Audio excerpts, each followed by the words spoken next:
Welcome to Vvsl. Every woman deserves a piece of elegance in their wardrobe, in their closet. Something that they can throw on to go to a high-end dinner, a high-end function. Something that they can wear around the house and feel luxurious, unique, eclectic, beautiful. Kimonos are a must-have for every woman's wardrobe. I've taken the time to build a self-care brand for women who love to live and feel luxurious. These are my unique prints, copywritten, and ready for the market. I'm developing new pieces daily, weekly, and monthly. And I'm proud to present Vvsl, VVS Lotus, our kimono collection. Search kimonos, vvslotus.com.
Slack is helping Ari by providing information in real time for everyone on our team.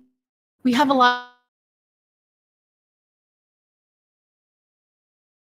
on our success channel. Getting Slack saves me at least 2 hours a day. That's a big benefit.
They are saying Diddy is planning to sue. Yeah.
Hello, how you guys doing? They are saying Diddy is planning to sue. Yeah, even though he's in his lawsuit right now, this video is talking about Diddy is planning to sue the bodyguards because he says that the bodyguards is putting out these tapes of Diddy doing so many crazy things, coercing people to do different things on those tapes. He is blaming the bodyguard for releasing it to the public, and they are saying he's planning to sue. I don't know if this video is all true or not, but I know that you guys will probably want to watch this video so you guys can judge for yourself. So let's watch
this video in its entirety. Make sure you guys like, share, subscribe here at the Messy Sweet Spot. Check this out. There's been a delay in jury selection in the striking trial of Sean Diddy Combs. The judge postponing the last phase of the process until Monday. He sent somebody through somebody else to try to get in contact with me, telling me enough is enough. So literally just leaving the federal courthouse, lots happened today. The big thing is there is still no jury. Witnesses are missing and jurors are backing out as Diddy's trial was just delayed. Diddy is allegedly coming after witnesses and is planning to sue his ex-bodyguard for speaking out against him. Cassie is set to testify against Diddy this week, and now reports are coming out that Cassie might need witness protection. Where did witness number 3 disappear? And why are jurors scared of speaking out against Diddy? Let's break it down. With the selection of a jury in the Sean Diddy Combs case almost complete, prosecutors are preparing for opening arguments on Monday, but they admit there's a snag. One of their key witnesses against the rapper appears to have gone missing. This comes as we learn that Combs' ex-girlfriend, who was seen on video being assaulted by the rapper, is pregnant. Here's Les Trent. Is a key witness in the Sean Diddy Combs trial backing out? Victim number 3, as she's called, was set to testify against the music mogul. The name of victim number 3 was going to be revealed when she took the stand, but the woman has apparently gone missing, and prosecutors say they've been unable to reach her. People just get nervous, and this person could just be nervous and just has had second thoughts. If the prosecutor can't find this witness, how might it affect the case? Look, I don't think it's going to have tremendous effect. The prosecution is going to call a number of alleged victims. So look, this is just one less. Someone else is also getting cold feet. A juror sent an email to the judge asking to be removed from the panel for issues of personal well-being. Prosecutors have just revealed that victim 3 is missing, and there are reports that Diddy has something to do with their alleged disappearance. Diddy has a habit of coming after people that speak out against him. And let's not forget that Diddy was constantly trying to contact and intimidate witnesses from within prison. Well, I mean, on the surface, if the prosecutor's claims are true, this seems like pretty much textbook witness tampering, right? I mean, it appears to be an effort to either, in some cases, intimidate witnesses from testifying against him, or there have been other reports of sort of inducing people to make statements in his defense. There was some allegation that in one instance this was a statement that he in essence dictated or drafted with a woman who made a statement that was attempting to rebut one of the accusers, I believe, in a civil case against him. I mean, witness tampering is bad. The things that Sean Combs is accused of are terrible. He pleads his innocence. The justice system will presumably work its way through. it is likely that there is some underlying truth to at least some of the allegations. There might be a lot of underlying truth to a lot of the allegations. There's probably some bandwagoning going on. We spoke to an attorney who's for one of the alleged victims of Diddy a few weeks ago. I believe Amber Nomiki and I did. And they said they had calls, they had information, they had people, hundreds of them, come forward. They're not going to represent all of them. They're, which ones have evidence that can be compelling? What are the best cases to bring that? I also saw a story in the New York Post. This is from a week ago about Diddy stuff that I wanted to read the headline of. Woman claims she saw minors dressed as Harajuku Barbies at Sean Diddy Combs' freak-off parties, what he was describing there to Conan so many years ago. Said these were sex-fueled parties with what she initially thought were little people dressed as Japanese Barbies. And she said, this is her talking to TMZ, are those midgets? And she actually thinks they were kids dressed up as sexy. Oh, great. So again, that's just from someone who provided this information to TMZ for a documentary. Yeah. But pretty disgusting. It is. No, that's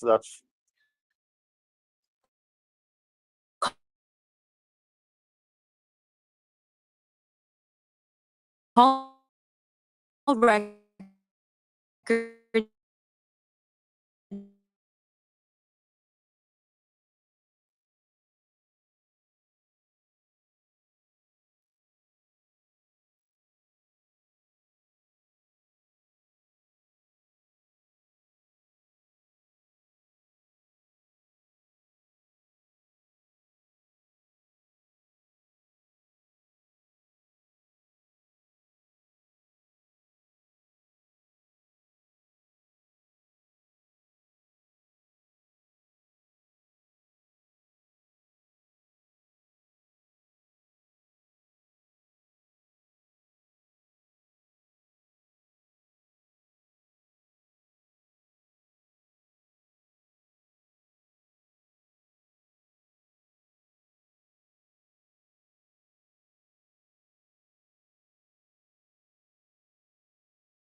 You tell all those people who supported you and they survivors, enough is enough.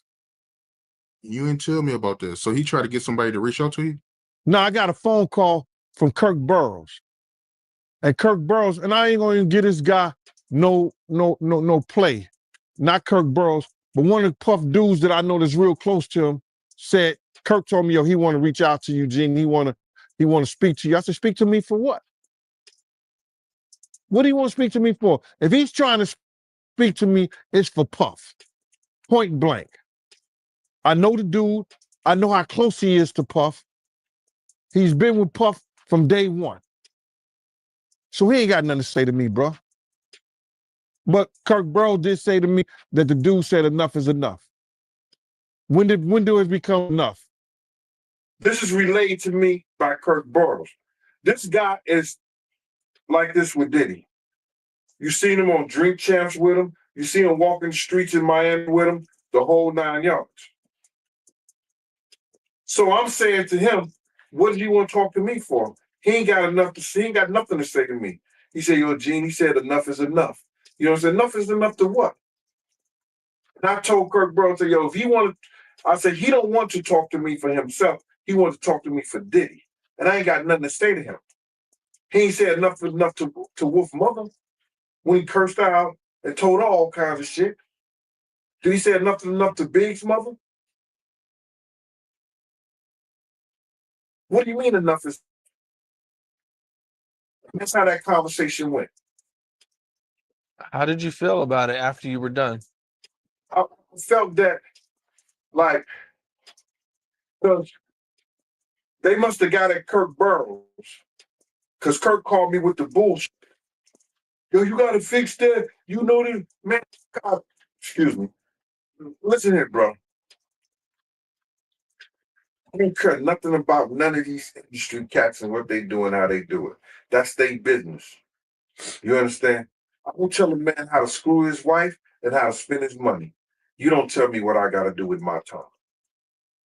Point blank. You know, do you feel like at some point Diddy could try to come after you or do something? You know, being that he's went after a lot of people. He's did a lot of stuff. As you know about. Cam, let me tell you something, man. If I'm worried about what somebody would do for me, I wouldn't be the man that I am. I'm about to cash a $50,000 check for an accident I was involved in over 5 months ago. The same accident the insurance company offered me $5,000 for. Crazy, right? Friends, family, and even Gene Deal saw firsthand how Diddy was carrying out his abuse. And it was only after Diddy tried to drug his girlfriend that Gene realized that Diddy was too far gone. Gene tried to stop Diddy, but Diddy didn't care. A couple of parties I seen and I knew that they were spiking drinks. My girl was at the New Year's party, right? I'm at the front door. I got to make sure everybody got their passes and everything like that. So then my girl and her girlfriend is in the party. So they get bottles of champagne. You know what I'm saying? And I'm looking for them. After everybody comes, they close the door. So I'm going knocking in doors, looking at people. I'm looking for my kid's mother now. What's going on? And I'm getting hysterical. So I decided to go to the car, and I looked in the car. She was in the car asleep. She said, Gene, we started drinking the champagne, and I didn't feel good. And me and Debbie came here and went to sleep. And my whole thing about it is that Puff wasn't right what he did to people around us, man. He wasn't right what he did to people around us. Him being hard-headed, not listening, and not telling the truth and constantly lying cost a lot of people their lives, man. It cost a lot of people their lives. I want him to understand. When I told him, if we don't do something to these doors, people gonna die tonight. And forget, and I want to say F what other people say.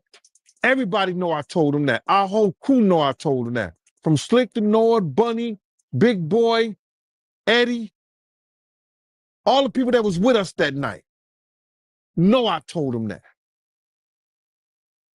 9 people end up dead. Gene Deal was the only one on Diddy's team that didn't sign an NDA, and that's why he's able to reveal secrets. Diddy made everyone who participated in his freak-off parties sign an NDA to stop them from being able to speak out. There were women who worked for Diddy and Bad Boy Entertainment that were being pimped out to other record company executives. Right. And I know you ain't signed it. I know you ain't signed an NDA, clearly. But did he make his artists sign NDAs and people that work for him? Well, a lot of these rappers, a lot of these anybody who does business nowadays with the internet, they have NDAs, non-disclosure. That means that if you work for them, you around them, you can't disclose any of the information about them. It's the same thing that he gave to all his artists when he gave them their publishing back. I'm gonna give y'all publishing, but y'all can't talk about Janice Combs, Justin Combs, Sony, Bad Boy, or anything that happened. Y'all can't talk about none of that.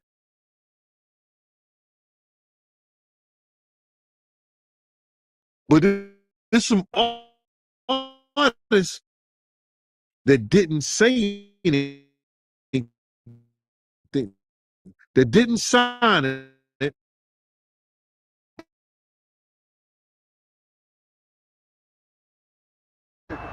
Not my first rodeo. 28 years, 45 years of doing this. I filmed my first infomercial 28 years ago. What year was that? 97. Wow. And I did it, I bought your course I probably bought it in the beginning in 97. Wow. And I was filming an infomercial.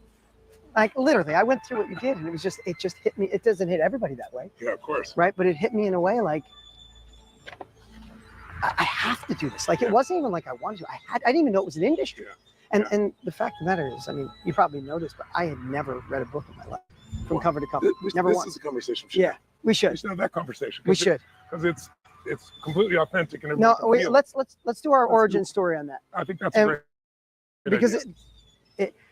it was such a calling, and to now that we get to do this together, like how freaking awesome is that?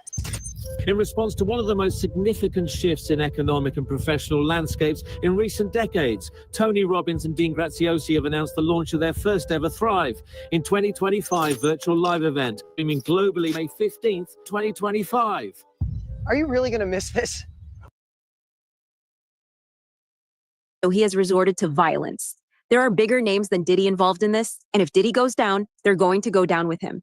Jurors were given a list of celebrities that weren't even mentioned in the lawsuit, so it's interesting what the prosecutors are going to reveal later on. Here's why Michael B. Jordan, Kanye West, and more celebrities were name-dropped at Sean Diddy Combs' trial. As jury selection in the mogul sex trafficking trial got underway May 5th in New York, NBC News reports prospective jurors were shown a list of more than 100 names of people and places that may be referenced during the trial, including actors Michael B. Jordan, Mike Myers, and rapper Kanye West. While the aforementioned celebrities are not implicated in the case, the potential jurors were asked whether they knew any of the names listed and whether it would impact their ability to be impartial, per the outlet. Attorneys did not share an explanation for the list. The names of women who have taken legal action against Combs were also on the list, including his ex-girlfriend Cassie Ventura, whose November 2023 sexual abuse lawsuit against the rapper was settled one day after it was filed. Danny DeCane alum Don Richard, who accused Combs of sexual assault in a lawsuit filed in September, was also listed. Combs has denied any wrongdoing in both cases. The candidates are being asked about their own connections to or impressions of an array of celebrities, and with no explanation why, at least not yet. The parlor games have begun, my friends. Everybody is trying to connect the dots between the shiny, famous names and the beleaguered rap star Diddy and the charges. Just today, the name Robert Downey Jr. came up in court when a prospective juror said that he knew a Robert Downey in high school. It was kind of funny. But Robert Downey, the actor, and Diddy apparently do know each other and have been seen together in public. But Robert Downey Jr. reportedly never attended Diddy's parties. So if he does figure into this trial somehow, it's going to be a lot of news to a lot of us. Mike Myers, another favorite Canadian, favorite actor, favorite comedian. He is on the jury question list as well. And that too is a tongue-wagging mystery. While some of Diddy's friends are being name-dropped, others have already started to step away from the spotlight because they know just how bad the backlash will be. Diddy was given a plea deal to snitch on the people he worked with, and these alleged criminals are worried. Dallas Bishop T.D. Jakes stepped down as lead pastor of the Potter's House megachurch, days after it was revealed that Diddy was given a plea deal to snitch on the people he worked with. They've been lying to you about how money really works, and it's robbing you of your financial security. Now, what's the problem? Big breaking news tonight. For the first time in the history of New York City, a sitting mayor has been indicted for crimes. ABC News reporting that Mayor Eric Adams has been indicted by a federal grand jury. We do not know yet the exact charges. Federal authorities have been investigating Adams and members of his staff, issuing subpoenas for documents and cell phones. Several members of administration have resigned, some of them also friends of Mayor Adams. Again, Eric Adams, the 110th mayor of New York, has been indicted by a federal grand jury. We'll have the latest online and tonight on Eyewitness News at 11. This was a shock to many in the religious community. Bishop T.D. Jakes has been a spiritual advisor to presidents and a religious voice to thousands. Now he says it's time to pass the baton to a new generation. It's a beautiful moment for me. From the pulpit Sunday, Bishop T.D. Jakes announced that he was stepping down from leadership at the Potter's House, the Dallas megachurch he founded in 1996 and has led ever since. I cannot afford, especially after November, to risk something happening to me and you be sheep without a shepherd. This is video from the service Jakes is referencing in November. It wasn't until months after his medical incident that he confirmed to the public he had a heart attack. Now, 5 months later, he told his congregation he had been preparing his daughter, Pastor Sarah Jakes Roberts, and his son-in-law, Pastor Torrey Roberts, to take the lead. With witnesses no longer safe, jury selection has been put on hold and Diddy's trial has been postponed. It is clear now that witnesses need federal protection to stop Diddy's friends from getting their hands on them.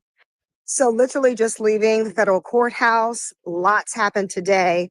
The big thing is there is still no jury. They're so concerned about jurors backing out over the weekend once they find out that they're actually on the jury, that they're going to bring 43 of them back on Monday morning. They're going to strike them and then go right into opening statements.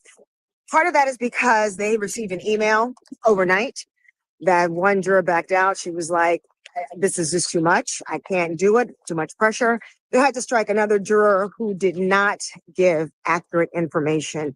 He's engaged in a lawsuit with the city of New York and forgot to mention that. I have been in court every day this week. I've been in court every day since this whole case started, and I will be here every day in the courtroom all next week. There's been a delay in jury selection in the trial of Sean Diddy Combs. The judge postponing the last phase of the process until Monday.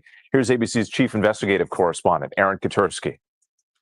This morning, Sean Combs is preparing to stand trial on sex crimes charges that could send him to prison for decades. The 12 people who will decide whether he's guilty are expected to be seated first thing Monday after lawyers make cuts from a pool of more than 40 prospective jurors. The judge initially wanted to do that on Friday, but changed his mind out of fear that jurors, if they had the weekend to think about it, would get cold feet. Once the jury is sworn, attorneys will deliver opening statements and the first witnesses will testify. Among them, Combs' ex-girlfriend, Cassie Ventura, one of the women federal prosecutors say was coerced into drugged-up sex marathons known as freak-offs. Leaked calls from the MDC also revealed that Diddy had been trying to buy the silence of his accusers. Jay-Z did the same thing when he's named in a rape lawsuit in connection to Diddy. The victim was offered $10,000 to stay quiet and withdraw her case, and that is exactly what happened. Obviously, there were some kind of threats involved too, because why are victims and jurors suddenly backing out days before the actual trial? Diddy Combs is facing new accusations tonight of attempting to pay off witnesses in his in case, even while behind bars in Brooklyn. Prosecutors filed papers overnight saying a jail sweep uncovered evidence. Combs recently paid off an unnamed witness who had posted a statement to Instagram in what prosecutors say was an effort to try and taint the potential jury pool. The filing also accuses Combs of using phone accounts for at least 8 other inmates. Combs' legal team continues to ask the judge to give him a bail option, but prosecutors are again arguing bail should be denied. With having $75 million at his disposal, isn't that by nature the exact thing that they're worried about? If you have this much money, that you could make this thing, you could probably make people disappear if you really opted to. See, this is the thing. That'll just make more trouble. Why would he make more trouble now? He done already bought off and paid off everybody he possibly could. Have you looked at the indictment? Like, he called some witnesses up to 54 times. Yeah, 200 and how many angels? 200 something people he tried to reach out to. Like, what are you running, a telethon or a telemarketing agency? Telemarketers don't make that many calls in one day. Or sometimes not even in a week, all depending on you was on that. You down for Diddy? What happens with exposures? You make yourself vulnerable to all kinds of attacks, seen and unseen. What happened to my friend? When he passed away, there was $250,000 on my head and $150,000 on his. This person completely neglected his foot swelling until it finally caught up to him. No nerve stimulation has left him out of balance and unable to walk without assistance.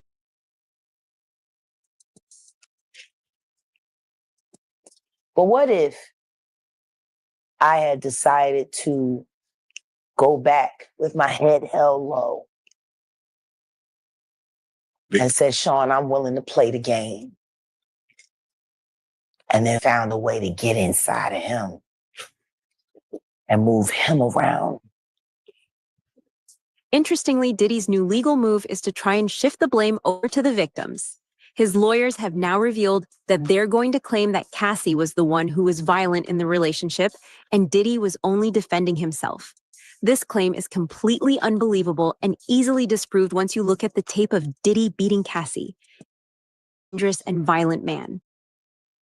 All right, now let's get into what's going on with this Diddy trial, because there are some new things coming out as they're in the courtroom.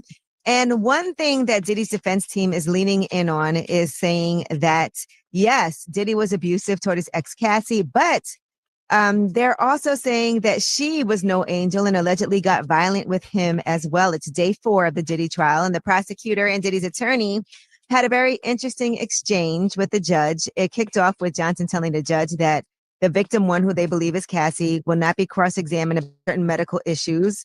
But that's when Diddy's attorney said the defense is going to take the position there was a mutual violence in their relationship, hitting on both sides, DV, domestic violence.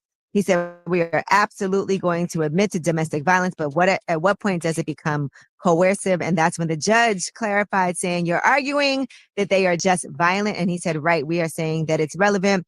They also said they're submitting a letter to the court on the topic, and they're going to offer 2 cell phone videos and the corrected CNN footage of that infamous tape where you saw Diddy beating Cassie up at the Intercontinental Hotel in LA. If you recall, Diddy's team had been saying that tape was doctored. There was more to it. And so I guess they have the full video they are claiming that they're planning to bring up in court. So we'll see what happens. As legal battles continue to mount for music mogul Sean Diddy Combs, his attorneys have pushed back against abuse allegations made by singer Cassie Ventura by claiming she too engaged in violent behavior during their relationship. In newly surfaced legal responses, Diddy's team argues that the narrative of him being the sole aggressor is one-sided, and they intend to present evidence suggesting mutual volatility. The claims come amid growing scrutiny over Diddy's past conduct, including federal investigations and multiple lawsuits. Before this, Diddy was actually trying to claim that he couldn't be held liable for what he had done due to the effects of drugs on his mind. Diddy's lawyers claim that due to the effects of drugs and alcohol, Diddy didn't know what he was doing was wrong and shouldn't be held responsible. Tired of typing tons of notes during class? There's finally a better way. It's called Otter. Let's say I'm in class.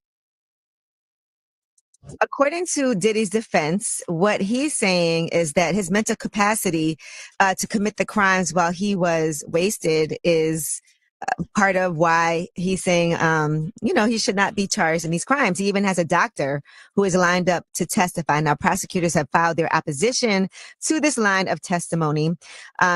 Basically, they're saying he has a mental condition bearing on the issue of guilt.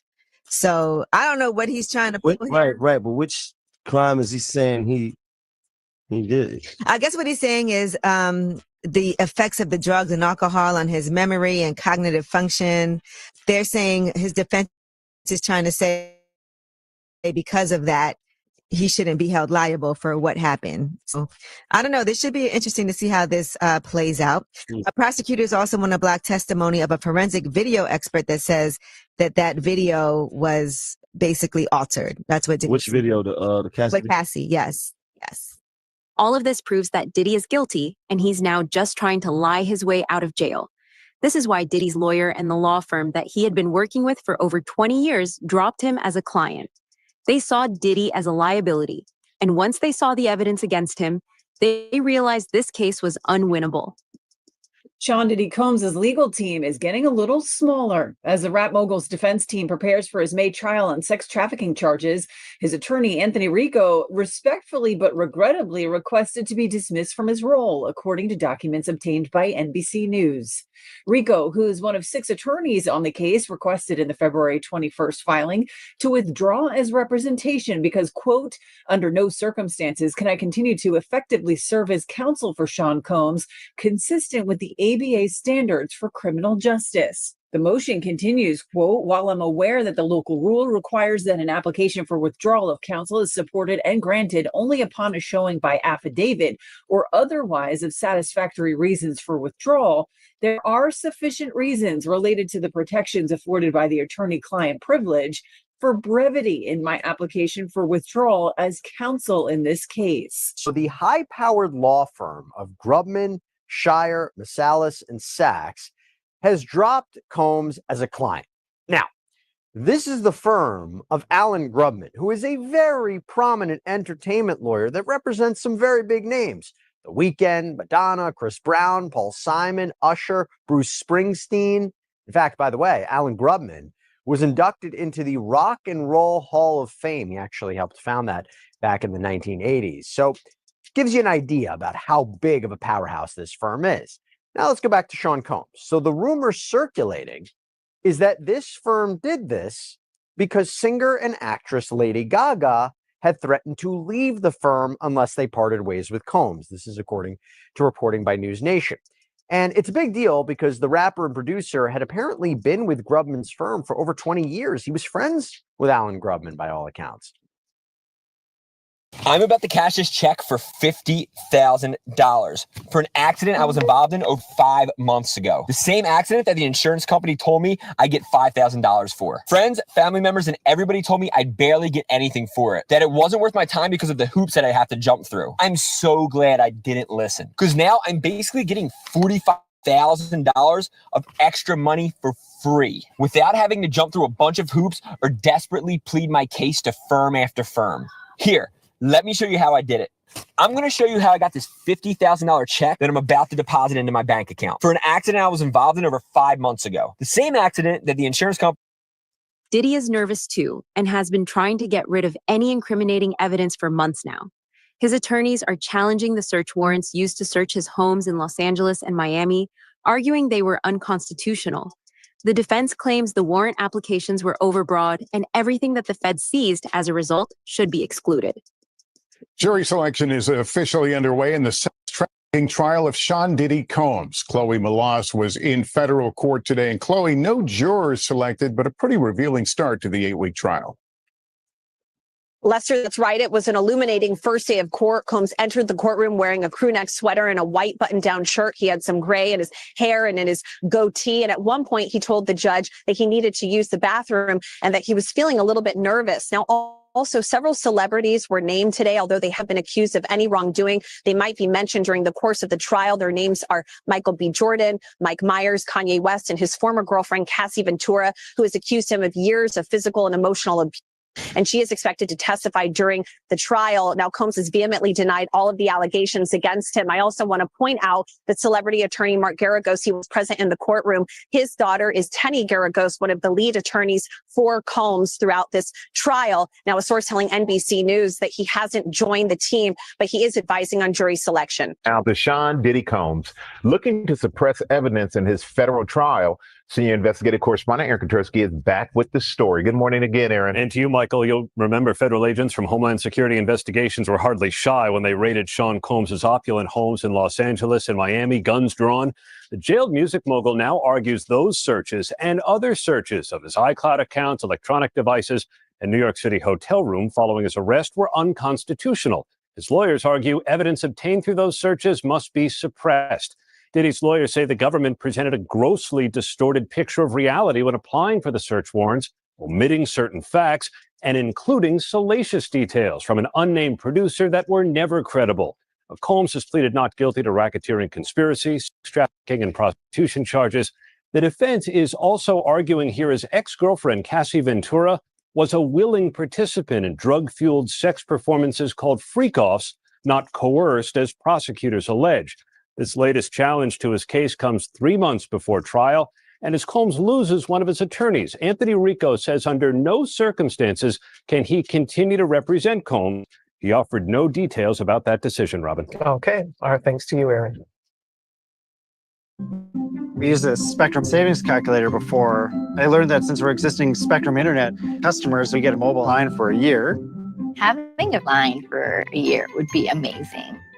Switch and save with one mobile line included with your internet service.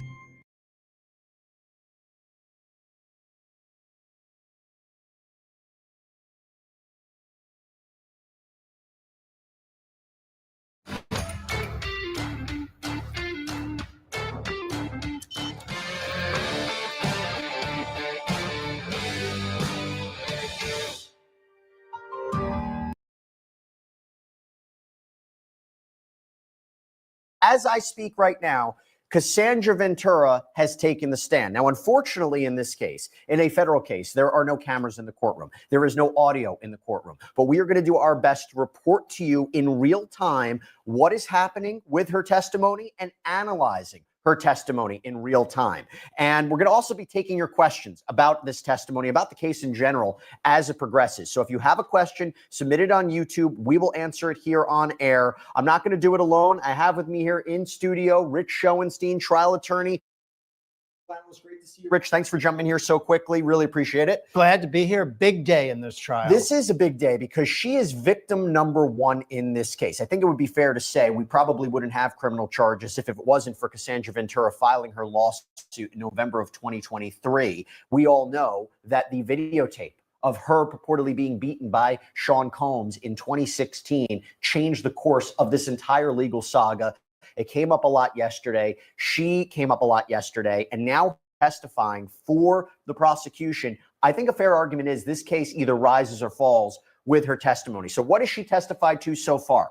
Well, first of all, she's quite pregnant. She's about 8.5 months, 9 months pregnant. She's 38 years old. She explained that she was with Sean Combs for 10 years. We're talking about a 17-year age difference. She admitted that during the course of their relationship, he introduced her to certain sex acts. She asked to describe the relationship she had with him. Quote, there were violent arguments that would usually result in some sort of physical abuse, dragging, different things of that nature. Again, why is this important? He's charged with sex trafficking by force, fraud, or coercion. He's charged with racketeering conspiracy, a criminal enterprise, underlying crimes like sex trafficking, kidnapping, arson, bribery, obstruction, and also transporting sex workers for purposes of prostitution. She went on to say that he would stomp her in the head if she was down. There was frequent violence. She would have black eyes. She would have bruises. She was asked by the prosecution to describe what a freak off was. And she said, quote, "It basically entails the hiring of an escort and setting up this experience so that I could perform for Sean. It involved Combs being able to watch with me, the other person, and actually direct us on what we were doing. Eventually, it became a job for me, pretty much." And by the way, this comes after the testimony of a male performer who says he was hired by Cassandra Ventura and Sean Combs to have sex with Cassie in front of Sean Combs. She described how their relationship was quite complex, talking about these freak-offs. When she was first introduced to them, she says, "I was confused, nervous, but also loved him very much." She explained how Sean Combs ultimately controlled a lot of her life. She talked about blackmail materials, so videos that Combs purportedly shot of her during these sexual encounters. She was concerned that they would be published, they would be released. Quote, "He had many resources to do that." She was shown the 2016 video of that hallway attack, as I mentioned. She confirmed it was after a freak-off, which is important because while the defense would say this is an unfortunate incident of domestic violence and domestic violence is not sex trafficking, she has confirmed